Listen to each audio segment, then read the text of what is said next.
I'm Lady Charmaine, and my guest today was a part of the Houston family for over 8 years. She has seen firsthand the toll that drug abuse can take on a family. She was Whitney Houston's former sister-in-law, who is married to Whitney Houston's brother, Gary Houston, for 8 years. She's here today to talk about the dangers of enabling loved ones with drug addiction. I want you to help me welcome Monique Houston to the show. How you doing, Monique, and welcome to the show. Hi, Lady Charmaine. How are you? I'm so happy to speak with you today. God's good. Yeah, yes, he is, and he's good, and the weather is good out here too.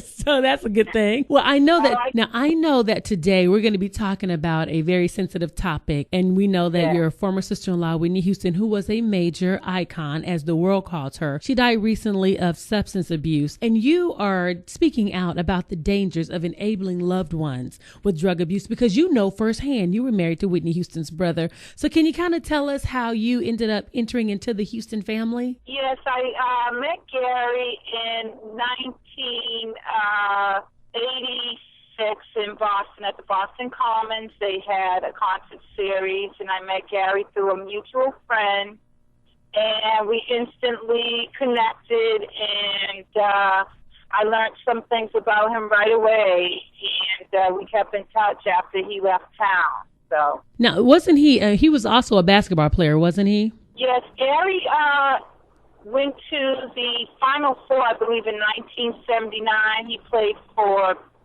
DePaul University. His name then was Gary Garland, and he played against Larry Bird and Magic Johnson in the Final Four. No, I know you just said his name was Gary Garland. When did his name switch to Houston? His name was switched to Houston in, say, 1998, around that time, when Whitney really was pretty big, and there started to be some questions about his last name and who was this brother. And at that time, John Houston decided to formally adopt Gary. He did raise him from a young age, so that's when John Houston decided to give him his name. Okay, so that's when he became a Houston as an adult, so not as a child. Now, I know some people might think that you going on the air talking about the dangers of drug addiction and also enabling, because you know firsthand the dangers of enabling because you were married to Whitney Houston's brother. Now, I read that he also had an addiction at one point. Can you kind of tell us about that, and if there was any time in your marriage that you felt you were enabling him, and that's one reason why you decided to speak out? Well, Gary has struggled with his addiction over the years. Even, I would say, up to about maybe 2 to 3 years ago, I know that he probably was in his addiction. But as far as enabling, I really tried to be supportive and go to the different meetings that they had and the rehabs that he attended, family counseling, group counseling, individual counseling, so I wouldn't enable him. Mm-hmm. And these services are out there, even if you go to Al-Anon meetings. That's the family support wing for Alcoholics Anonymous. They teach you how not to enable your loved one. But it had gotten to a point where there was a cycle of recovery, relapse, rehab, and that cycle started to repeat itself.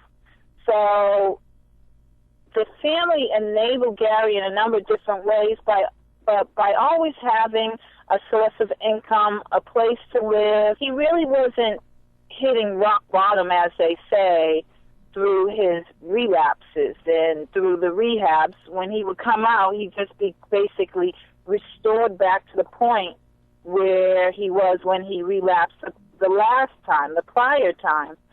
So the year before Bobby and Whitney got married in 1991, he unfortunately relapsed again. And that's when I decided the only thing I really had control over to withdraw from him was where we were living at the time, which was a townhouse that was owned by the family.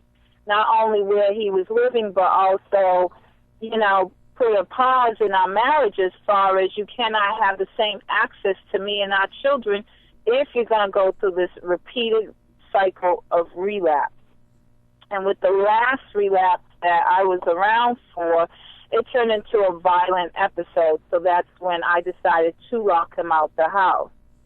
So that's when I received a lot of pressure from the family as if I was being mean, but I wanted him to be able to earn our trust back and earn his rightful place back in our family. But unfortunately, that's when a lot of the problems started with me and the family. Now, with you having this experience with Gary, knowing that he was in and out of drug rehabs, having this struggle with drug addiction, knowing that the family was always there to pick him up and not allow him to even hit rock bottom.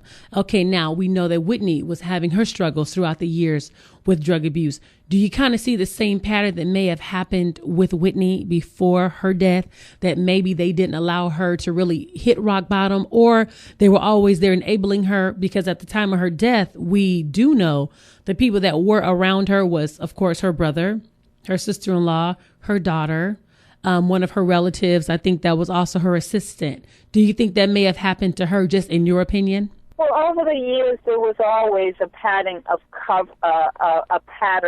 covering what actually was going on, whether it be missed concert dates. There would be a number of different excuses that she wasn't doing well, or she was sick, or she had a virus, or she had polyps on her throat. But this was a matter of covering what actually was going on. And so the challenge comes not only with the people you have around you. She had a lot of family members around her on staff her whole career. And the question comes in, who was enabling her at that point? How was she going through the amount of money she went through? Who was there using with her, and who was bringing the drugs up to her? Mm-hmm. Okay? And the challenge comes when you are a celebrity, or you are that person in power, as far as it's your money or your fame, and people don't want to rock the boat. So in her last days, unfortunately, she was witnessed drinking, acting a little erratically at the hotel, and then also she was using Xanax. And Xanax does take 2 to 4 months to withdraw from. So Xanax and the prescription drugs are powerful drugs, and then alcohol. So that was a point where some intervention could have gone on, and some really major warning signs should have gone up, especially since she was just in rehab in May. So unfortunately, she didn't make it a whole year from her last attempt at sobriety. Now, going back, when Gary was using, and you knew Gary was using, did you ever see Whitney Houston using as well during that particular time? Were you aware that she may have maybe just been using drugs, as they kind of say, socially, but not as hard as she was towards the end of her life? Did you witness any of that, or heard of her doing drugs at that time? I had heard of her doing drugs. I had heard of her maybe smoking joints, marijuana with cocaine in it.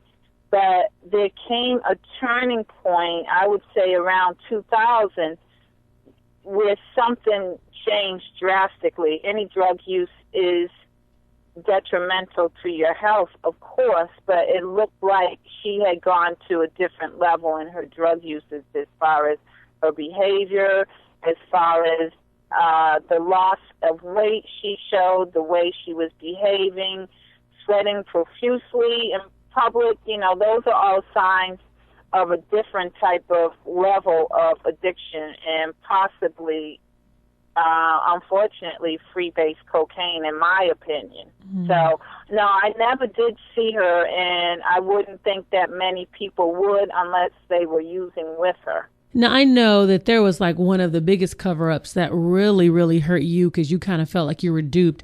And it was during the time when Whitney was on tour overseas, and you coined it as the greatest drug of all, not the greatest love of all, but that's what you coined this particular tour. Why did you coin it that? Well, that was a term that I've heard from not people who were around the whole tour and around the family and the employees in the circle around that time. And that was just a period of time where it seemed so many people on tour were using that Whitney had to basically clean house of all the band members majority of the band members, because of the amount of drug use on the road. So that was prior to, say, Ricky Minor, who was her music director for a number of years. That was prior to his coming in. And once he came in on board, then he took her tour to a whole nother level with his professionalism. Now, for those of you who are just tuning in, we're talking with Monique Houston. She's the sister-in-law of Whitney Houston and the ex-wife, Whitney's brother, Gary Houston. Gary, we know that he was using drugs during your marriage. Were you aware that he was using them before the marriage? Yes, I knew that he used before we were married. When I met him, it was basically one of those instances when I was young and I was just hanging out and I was doing some casual partying, and I didn't realize what level he was at in his addiction. And he confessed to me that he had just come out of a rehab. And it just really stopped me in my tracks and opened my eyes to a number of different things. And that's when we kept in contact, and he confided in me some things that he wanted out of his life that I felt was in line with what I wanted. And we developed our relationship moving forward from there. And, I married Gary knowing full well of his addiction. I just, when you're a codependent, which is somebody who is involved with somebody who's using, sometimes you think that you can make things all better. And that's what I had to learn, that I couldn't make things all better, even by loving somebody so much that wasn't what could solve his addiction issues. And then that's when those tough love steps come in, where you have to take some responsibility for your actions as far as the codependent and allow the addict to be accountable for his actions. So I fully knew what I was getting into to the degree of the addiction. I just didn't know the repercussions of how much enabling would happen within the family. And you did speak about when he came back out on tour, we were getting ready to get married, and I got false reports that he was doing so well when he was out on the road that I went ahead and planned our wedding, and then came back to the United States, and I saw that wasn't the case. So I made a grown-up decision to move forward in our relationship. So I take responsibility for that fully. Now, have you spoken with Cissy Houston since the death of Whitney? No, I haven't talked to Mrs. Houston for a number of years, and I would say over about 7 years ago. We had a number of different problems, and still to this day, I have child support issues and certain legal maneuverings in between New Jersey and Georgia as far as enforcement. And I tried to communicate to her what I felt was going on, and she didn't listen. And I got to a point, and I went public with my concerns, and on a nationally syndicated radio show. And once I spoke out publicly, that's when she cut all ties with me. Because you spoke out about what was going on with the entire child abuse. With the child support situation. Well, you know what? When you don't take care of your children the way you are ordered to by a court, that is a form of child abuse in my mind. That's an abusive type of mentality. And so once I spoke out on those type of issues, and then also that was around the time of being Bobby Brown reality show, I voiced my opinion on that on air. And even some questions about some issues between Gary and Mrs. Houston, and she just shut the door on me, and she did pull back away from my children for a while, even though over the past couple of years they have reached out to her and tried to maintain a relationship with her. So how's that relationship going with your children and their grandmother and their father right now? Well, I would really classify my children's relationship with their father as toxic. I have a couple of issues with how he has behaved towards them, and this ongoing child support battle has not made that any easier. But their relationship with their grandmother is between them. I always encourage them to reach out to her because of a lot that has gone on in the family, and, that's still their grandmother. And I know she loves them, even though sometimes I believe she could have expressed it in different ways, but that's their grandmother, and she is getting older, and they need to, continually to reach out to her, especially at this time. Your children and Bobby Christina, they're all around the same age. Do they keep in contact with her? My son, who did go to school in Atlanta, who does go to school in Atlanta, who's getting ready to graduate from Morehouse, praise God. But I call my son Jonathan the Bridge, because he's more the one who reaches out and tries to maintain those relationships. So he has been here, and he has been in touch with Bobby Chris over the years. I don't know how much contact he does have with her right now, but he has tried to maintain the relationship. And also it's easier through social media to keep in touch with people. So he does maintain, and my daughter Asia also maintains her relationships with all of her cousins. You had mentioned earlier when we were talking about Whitney Houston's former drug use early on before she was with Bobby. Now, many people have speculated that it was Bobby Brown that introduced her to drugs. But it appears that she was already doing something or dabbling in it before she met Bobby. But for some reason, because of Bobby's bad boy image, they're trying to put that on Bobby as if he introduced her, knowing that Whitney's a grown woman. What are your thoughts on that? Was she already using before she met Bobby? What's your opinion?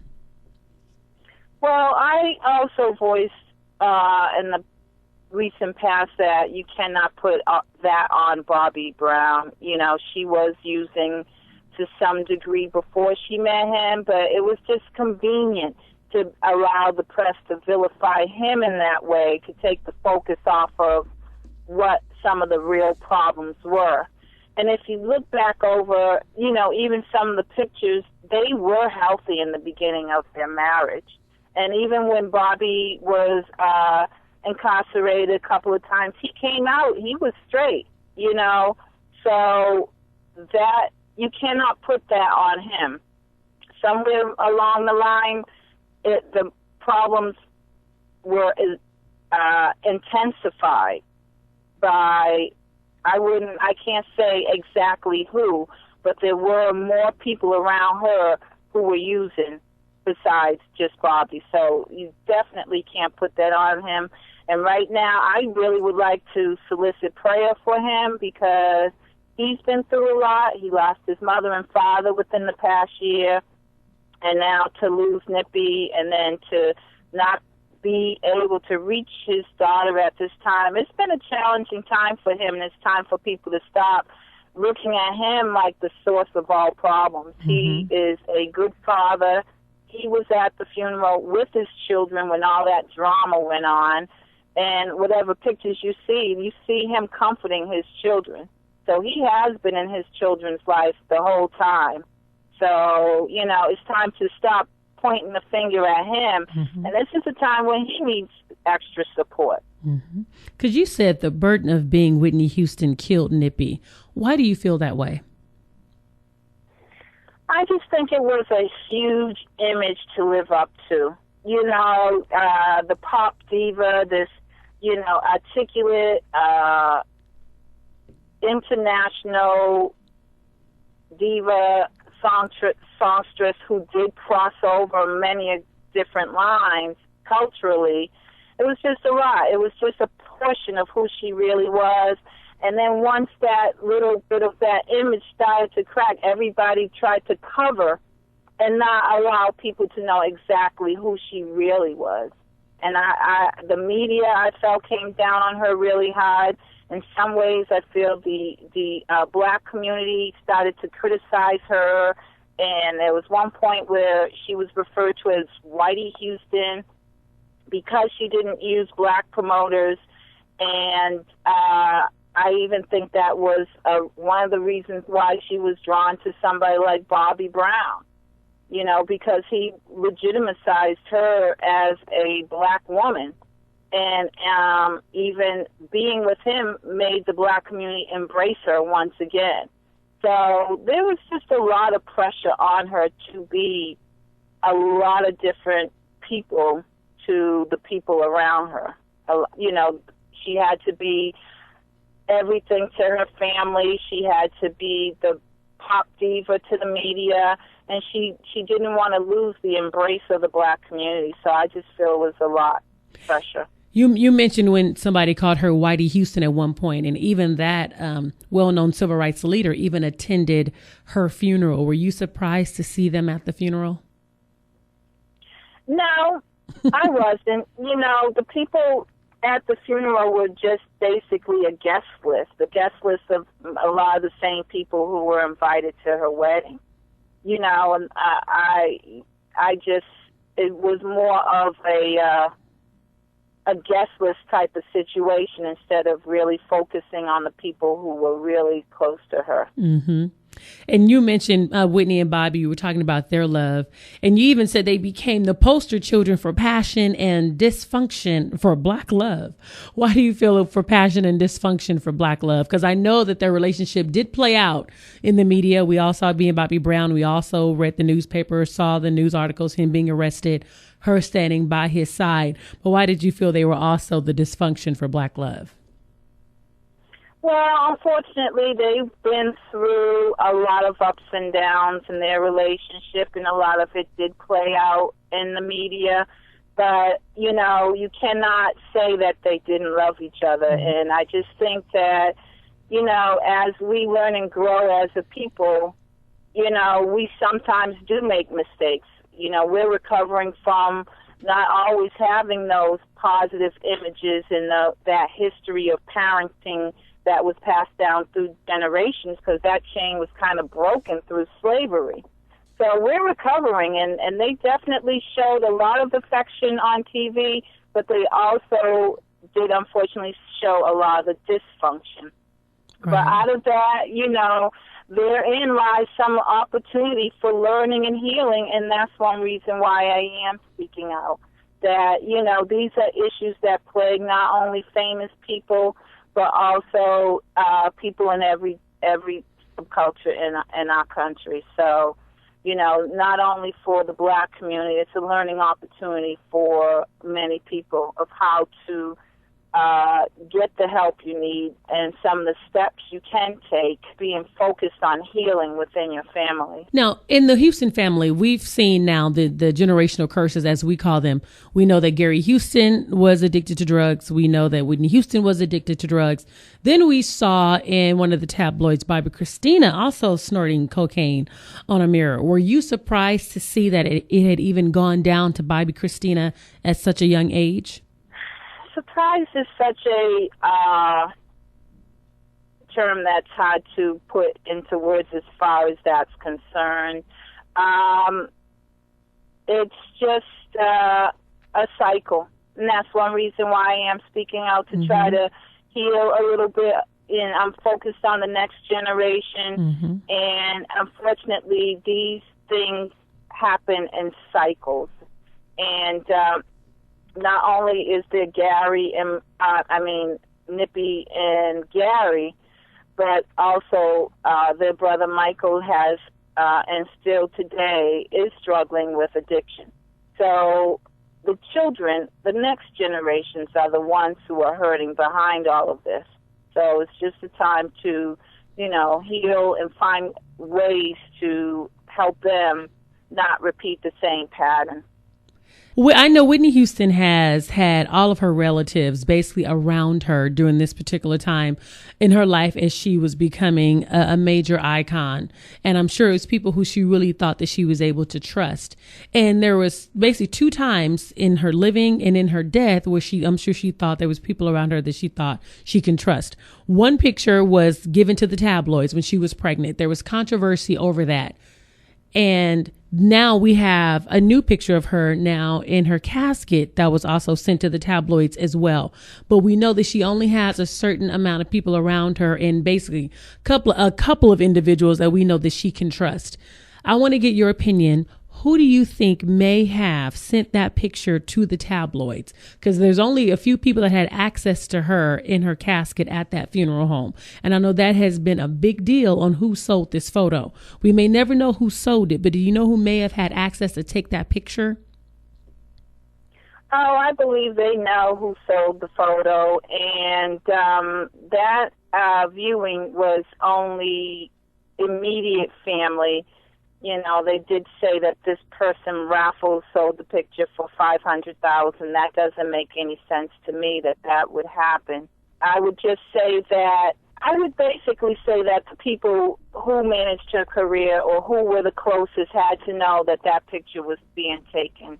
And, you know, once I think that Mrs. Houston did find out who sold the picture, then all dialogue about that had been shut down. So I believe the family does know who sold the picture, and I really don't think that Pat Houston would allow that to go on without her knowing. And on that interview with the thing that really bothered me was the fact that she did say that she was more upset that somebody would print the picture, not that somebody would take the picture. So she's more upset that somebody printed the picture when that is what the Inquirer does. Where I would be more outraged if somebody would stoop to that level and try to profit off of Whitney. But there has been a history within the family of them selling stories and diverting the checks to different people in order to, you know, hide the paper trail. So I believe that they know who sold the picture. In your opinion, who do you think sold the picture? Well, I've heard that the Inquirer had dealings already set up prior to the funeral with Gary and Michael, so I don't see that Pat Houston would allow anything like that to go on without her knowledge. So that's my opinion. Because there was also controversy with Pat about a picture that was taken of Whitney Houston when she was pregnant, because only 2 people had a camera at the baby shower. It wasn't one Pat Houston and another was another family member, and somehow it ended up going to the tabloids. Well, that was the word around the time when Whitney was pregnant with Bobby Chris, and Pat was at the baby shower, and she did have a camera, and somehow the picture did end up in the Globe, which didn't look good as far as the title they put beside it, with Whitney eating cheeseburgers, and there goes another pressure that was on her to not put on weight when you're pregnant, and then afterwards people will criticize you for having weight after having a baby. So just being in the public eye just brings a lot of criticism, which is sometimes unnecessary. Wow. Yeah, so she's going through a lot just, you know, before her passing. So what would be one of the last words that you would say to relatives that may have relatives who are addicted to drugs? What advice would you give them? I would say don't cover what they do or make excuses, or don't bail them out of situations. If they don't have money for their rent, don't give them that money. If they lose their job, don't help them until they are in recovery. If you don't know how to deal with it, seek out resources as far as Al-Anon or Nar-Anon, and you will get group counseling on how to deal with these type of issues, and it's all anonymous. And it just gives you a better sense of really how to let go and let God in these particular situations.